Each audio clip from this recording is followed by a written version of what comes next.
Нема пречки за прва средба на лидерите на двете најголеми политички партии. Јас ќе побарам со основа кој што е денеска или утре, па согласно агендите да ја организираме таа средба.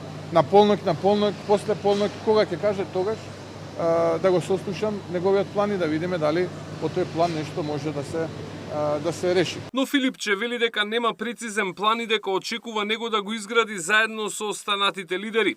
Вели потребна е надпартиска стратегија во сите области, чија реализација нема да зависи од тоа кој е на власт, а кој во опозиција.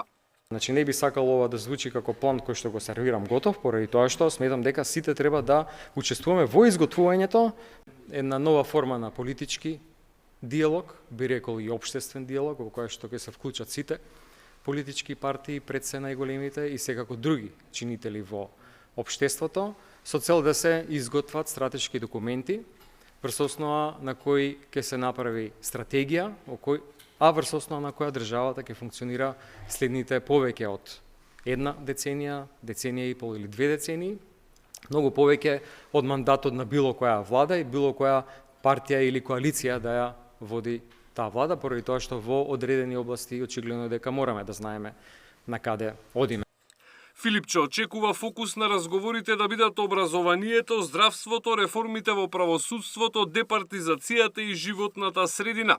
Во ВМРО ДПМН иницијативата на Филипче за лидерска веќе ја оценија како негов обид да се факторизира на политичката сцена, откако на последните избори неговата партија забележа рекордно лоши резултати.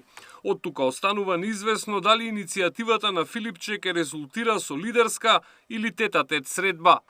И тоа најмалку е што треба да се прави естрада на јавна сцена, доколку навистина има план и желба да помогне, стојам на располагање, во секое време ќе го прераспределам мојот распоред, но доколку планот опфаќа пристап стабри, како што беше во минатото за време на короната, тогаш јас такви планови не можам да прифатам. Во коалицијата вреди веќе оценија дека лидерска средба е губење време, додека знам ке чекаат официјална покана па ќе се изјаснат.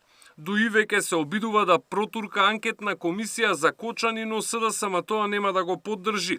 И двете партии остануваат на ставот дека истрагата се води селективно, иако во СДСМ велат дека во оваа фаза даваат целосна поддршка за расветлување на околностите и утврдување на одговорноста за трагедијата.